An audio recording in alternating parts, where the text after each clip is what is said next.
Apagando o Inferno. Autor Francis Chan. Capítulo 6. E se Deus... Quero abordar agora um trecho das Escrituras que me confundiu mais do que qualquer outro, o capítulo 9 de Romanos. O texto em si não é confuso, leia-o você mesmo. É bastante fácil de entender. O que o torna complicado é a inovação dele. É um comentário estranho a se fazer sobre algo que foi escrito há quase 2000 anos. No entanto, é uma passagem sobre a qual não se prega com muita frequência, de modo que quando se deparam com ela, muitos cristãos se sentem confusos. Nós nos pegamos perguntando coisas como: o texto está dizendo o que acho que ele está dizendo? Se o que está escrito sobre Deus é verdade, por que não me disseram antes? Isso acontece porque ficamos envergonhados? Talvez não queiramos admitir que cremos em um Deus que seja assim tão livre para fazer o que deseja. Nesse capítulo, Paulo faz uma pergunta necessária. E se? E se Deus, querendo mostrar sua ira e tornar conhecido seu poder, suportou com grande paciência os vasos de sua ira, preparados para a destruição? Quer dizer, se ele fez isso para tornar conhecidas as riquezas de sua glória aos vasos de sua misericórdia, que preparou de antemão para a glória? Romanos capítulo 9, 22 ao 23. E se? E se Deus decidiu fazer isso? E se Deus, como Criador soberano do universo, decidiu criar vasos de ira preparados para a destruição? E se ele fez isso com propósito de mostrar sua ira e tornar conhecido o seu poder? E se for essa sua maneira de mostrar àqueles que salva a amplitude de sua glória e misericórdia? O que você vai fazer se Deus optou por agir assim? Você se recusaria a acreditar nele? A ser um vaso de sua misericórdia? Faz algum sentido? Deixaria de segui-lo mesmo? Isso é sábio? E se? É uma pergunta investigativa que nos força a ver como a nossa lógica é presunçosa. É outra maneira de perguntar: qual a dimensão do conceito que tenho sobre Deus? O oleiro e o barro. Em grande parte deste livro discutimos alguns tópicos não muito populares: julgamento, ira e, é claro, o inferno. Se você é como eu, então possui uma parte que não quer acreditar nessas coisas. Contudo, como discutimos no capítulo 1, a pergunta mais importante não é se você quer ou não, mas se poderia acreditar nessas coisas se Deus disser que elas são verdadeiras. Parece ser exatamente isso que Paulo está tratando em Romanos capítulo 9, 22 e 23.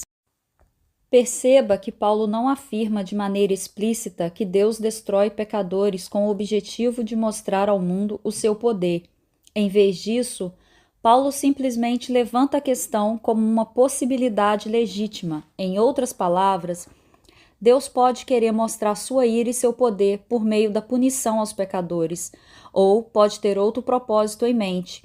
Seja como for, devemos chegar a um ponto em que deixemos Deus ser Deus. Precisamos abrir mão do direito reconhecido de determinar o que é justo e humildemente reconhecer que Deus decide sozinho como lidar com as pessoas. Pois ele é o oleiro e nós somos o barro. Essa, na verdade, é a analogia que Paulo faz no início do capítulo 9 de Romanos. Paulo começa dizendo que Deus terá misericórdia de quem desejar e que vai endurecer a quem escolher. Romanos 9, 16 ao 18. Essas são declarações bastante duras de se engolir, e Paulo sabe disso. É por essa razão que ele segue adiante e levanta a questão que incomoda todo leitor de Romanos. Então, por que Deus ainda nos culpa? Pois quem resiste à sua vontade? Romanos 9, 19. Boa pergunta. Se Deus demonstra misericórdia a quem quiser, então por que ainda nos considera culpados? Ou vamos considerar de outra maneira: se todos nós precisamos de misericórdia e se Deus a concede a alguns e não a outros, então quem é realmente responsável? Nós ou Deus? Veja a resposta de Paulo a esta pergunta. Abre aspas. Mas quem é você, ó homem, para questionar a Deus? Acaso aquilo que é formado pode dizer ao que o formou: por que me fizeste assim? O oleiro não tem direito de fazer do mesmo barro um vaso para fins nobres e outro para uso desonroso? Romanos 9, versículo 20 ao 21. Paulo realmente disse isso? O oleiro tem o direito de fazer o que quiser com o barro? No meio das tragédias que a vida costuma trazer, no meio das maneiras misteriosas e frequentemente ocultas pelas quais Deus costuma trabalhar, no meio das tensões e paradoxos teológicos entretecidos nas Escrituras, no meio da dor, da tristeza, da miséria, da confusão que acompanha nossa existência na Terra, no meio de tudo isso, devemos chegar a um ponto no qual possamos responder sim a esta pergunta. Sim, o oleiro tem esse direito. É comum ouvir as pessoas falarem, abre aspas, jamais poderia amar um Deus que, fecha aspas, que fizesse o quê? Que discordasse de você? Que fizesse coisas que você nunca faria? Que permitisse que coisas ruins acontecessem às pessoas? Que se preocupasse mais com a glória dele do que com seus sentimentos? Que mandasse as pessoas para o inferno? Isso, porém, faz quase tanto sentido quanto o barro olhar para cima na direção do oleiro e comentar, abre aspas, essa parte aqui não ficou boa, deixe-me mostrar-lhe uma maneira melhor de me moldar, fecha aspas. Imagine o absurdo. Contudo, fazemos isso o tempo todo. De fato, eu faço isso o tempo todo. Foram necessários 43 anos para que eu finalmente confessasse minha vergonha diante de algumas ações de Deus. Em minha arrogância, acreditava que poderia tornar Deus mais atraente ou palatável se escondesse algumas de suas ações. Assim, deixei de pregar sobre determinadas passagens ou passei rapidamente por certas declarações de Deus a fim de chegar àquelas com as quais me sentia confortável, aquelas que eu sabia que os outros iriam apreciar. Agora mesmo estou vendo como minha atitude foi horrível, como um menino nervoso que tentar evitar que seus amigos vejam seu pai bêbado. Tentei esconder Deus em alguns momentos. Quem eu penso que sou? A verdade é que Deus é perfeito e reto em tudo o que faz. Sou um tolo por pensar de outra maneira. Ele não precisa nem sequer que eu lhe arranje um álibi. Não existe nada a ser escondido. Todas as coisas em relação a ele e a tudo o que faz são perfeitas. Contudo, em alguns momentos de nossa perspectiva humana, é difícil enxergar exatamente como Deus é perfeito, justo e bom. É por isso que Deus declara em Isaías 55, abre aspas, pois os meus pensamentos não são os pensamentos de vocês, nem os seus caminhos são os meus caminhos, declara o Senhor. Assim como os céus são mais altos do que a terra, também os meus caminhos são mais altos do que os seus caminhos, e os meus pensamentos mais altos do que os seus pensamentos. Fecha aspas. Isaías 55, versículo 8 e 9. Meus pensamentos não são os pensamentos de vocês. Significa que pensamos de maneira diferente. Ele não nos pediu que descobríssemos por que ele faz o que faz. Não podemos, não somos capazes. Nosso pensamento é inferior ao dele. Não devemos pensar que um pouco de tempo meditando sobre os mistérios do universo nos coloque em um nível que nos permita questionar Deus. Nosso Deus não é uma pessoa apenas um pouco mais inteligente. Seus pensamentos são infinitamente mais altos do que os nossos. Ciente de que o abismo é tão grande, não deveríamos canalizar nossa energia para a submissão, em vez de para o excesso de análise? É natural, não é esperado que haja muitos momentos, nos quais não consigamos entendê-lo. Eu não teria feito isso. Mandar pessoas para o inferno não é a única coisa que Deus faz que é impossível de se entender. A Bíblia está repleta de atos divinos que não fazem muito sentido para nós. Pense nisso. Logo no começo da Bíblia, lemos que as pessoas haviam se tornado tão más que Deus se arrependeu de tê-las criado. Diante disso, o que ele faz? Decide salvar certos animais e 8 componentes do seu povo e então mata o restante. Mas não apenas mata o restante. ele os afoga no terrível dilúvio. Gênesis capítulo 6 e capítulo 8. Um dilúvio? Ele afoga todo mundo? Se eu fosse Deus, não teria feito isso. Mais tarde, Moisés está no alto da montanha, enquanto os israelitas lá embaixo adoram um bezerro de ouro.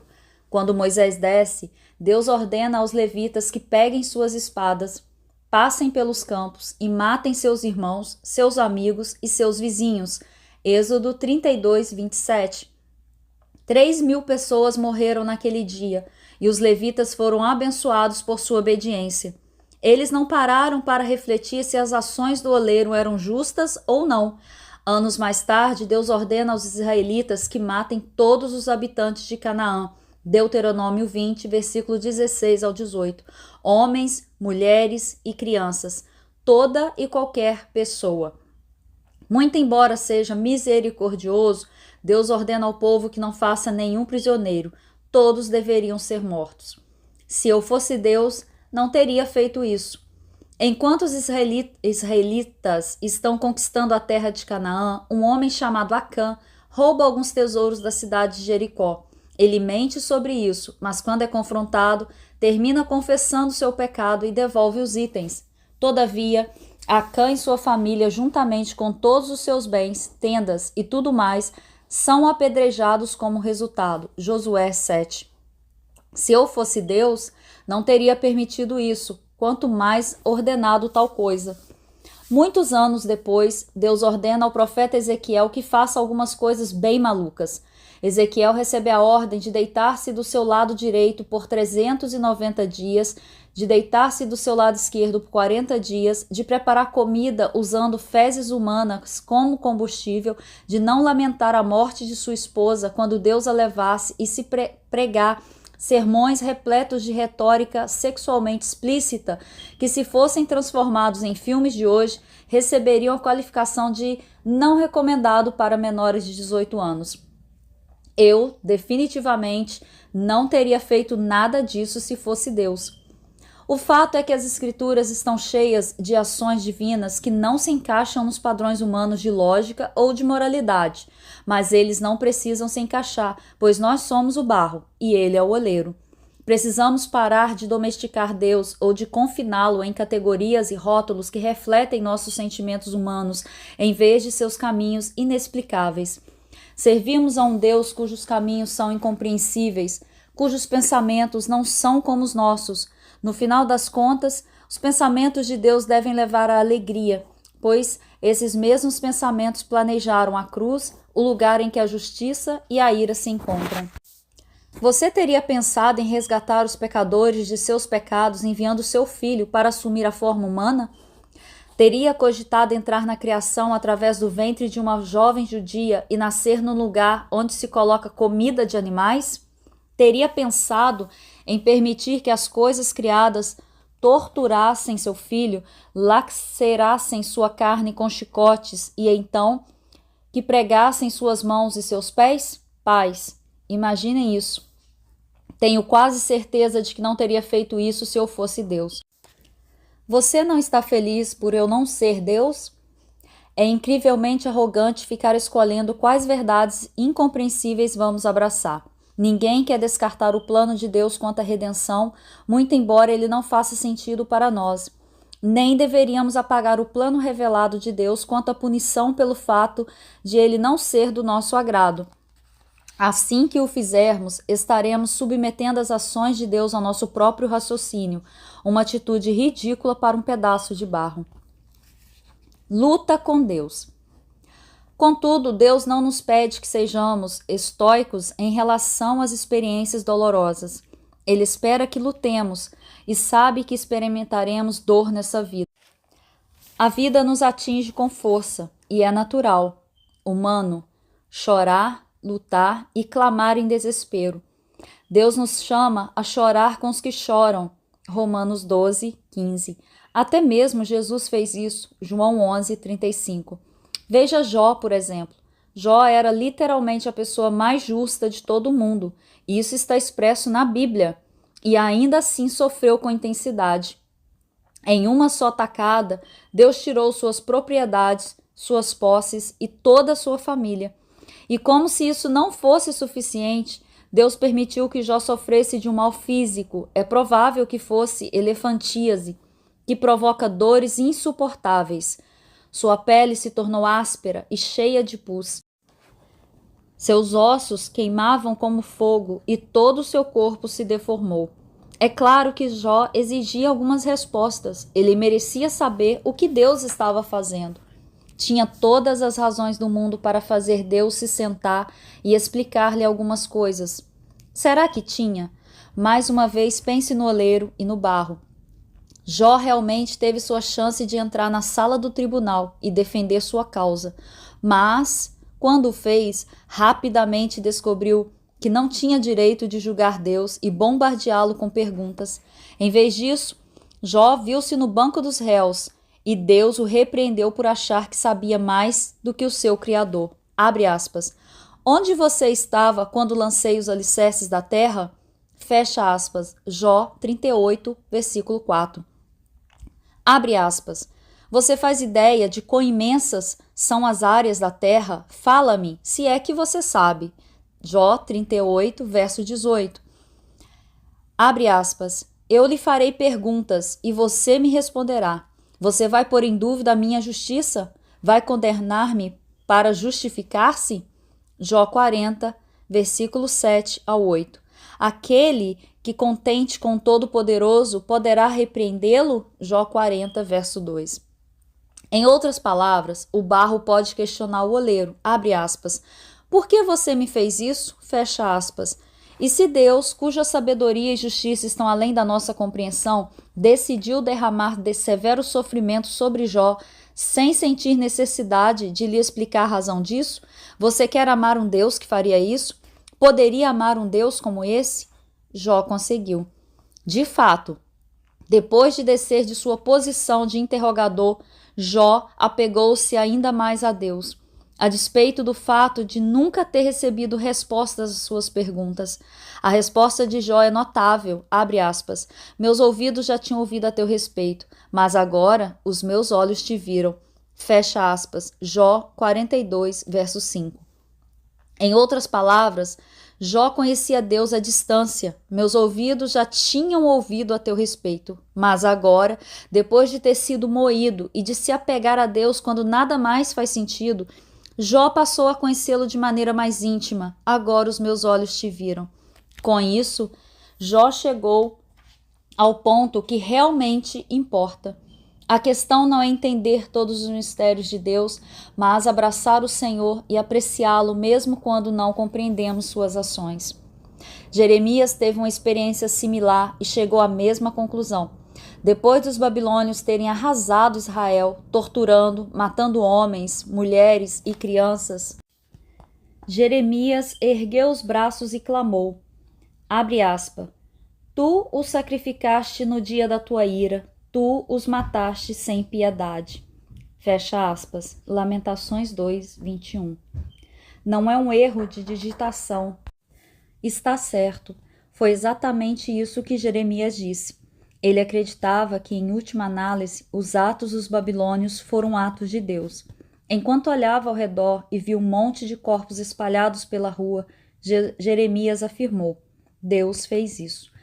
Por pouco eu deixei de citar esses versículos. Honestamente, quando comecei a citar Lamentações 2:21, minha primeira ideia foi: não faça isso, é duro demais. Vai levantar muitas questões sobre o mal, a justiça e os caminhos de Deus. Pode afastar as pessoas. Então lembrei-me de minha confissão. Deus não ficou envergonhado por Jeremias escrever isso. É hora de eu parar de me envergonhar das ações de Deus. Seus pensamentos e seus caminhos são infinitamente mais altos que os meus. É hora de parar de pedir desculpas por ele e começar a pedir desculpas a ele. Abre aspas. Oração. Perdoe-me, Senhor, por querer apagar todas as coisas que eu vejo nas Escrituras que não me caem bem. Perdoe-me por tentar esconder algumas das suas ações no intuito de tornar o Senhor mais palatável para o mundo. Perdoe-me por tentar fazer que o Senhor se encaixe nos meus padrões de justiça, bondade e amor. O Senhor é Deus. O Senhor é bom. Nem sempre entendo o Senhor, mas eu o amo. Obrigado por quem o Senhor é. Fecha aspas. Jeremias prossegue em seu lamento e fala sobre as imagens aterradoras da invasão babilônia. Mulheres famintas comendo seus próprios filhos, líderes pendurados pelas mãos, crianças mortas pelas ruas por causa da fome. Há poucas coisas agradáveis em Lamentações.